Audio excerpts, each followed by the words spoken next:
We're going to unpack this with Omar Sillah in Banjul. He's a former public health officer at the Gambia's Ministry of Health and is now a lecturer at the School of Public Health at the Gambia College. Thanks for joining us on this news hour.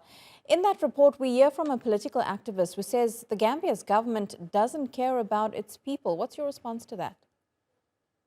So generally, that has been the impression for a lot of Gambians since the president came out to deliver his speech just 3 days ago on this issue, and that many went to peaceful assembly to say that they are really not happy with the comments that the president had made about the issue. They feel that most people that are running around the president are disinforming him, are not really telling him the truth about the theory of this case, and that's why so many Gambians really feel disappointed. You've written that the Gambia is a victim of the international medical commerce. What do you mean by this?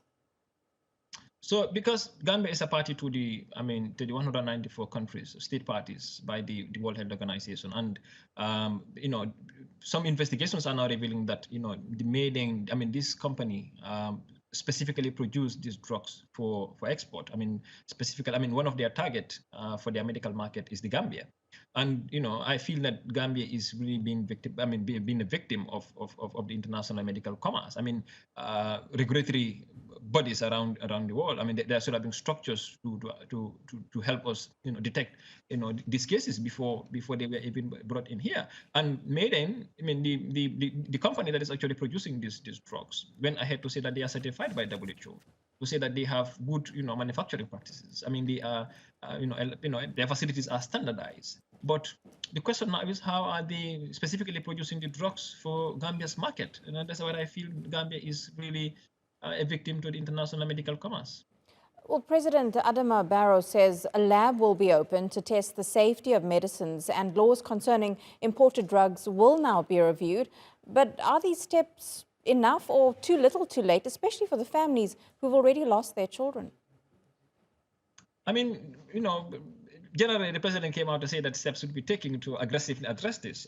However, there were announcements that investigations are on. The police have actually went on to start investigations into this matter. But generally, people are not really satisfied with the theory of case, like I said. The next day when the president made his statement, he instructed the minister to ensure that the license of these importers, the pharmacologists in the country are suspended.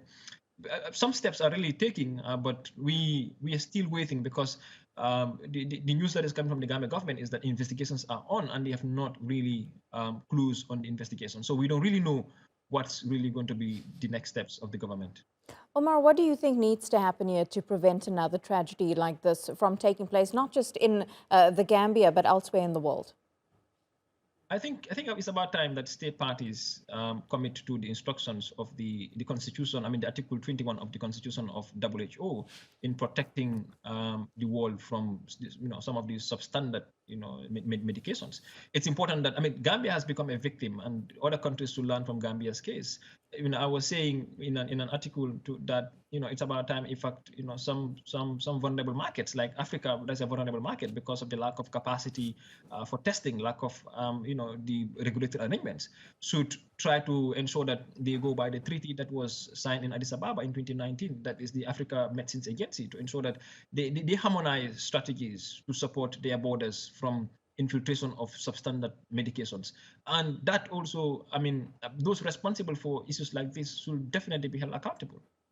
Absolutely. Omar Sillah, appreciate your analysis on this. Live to us there from Banjul.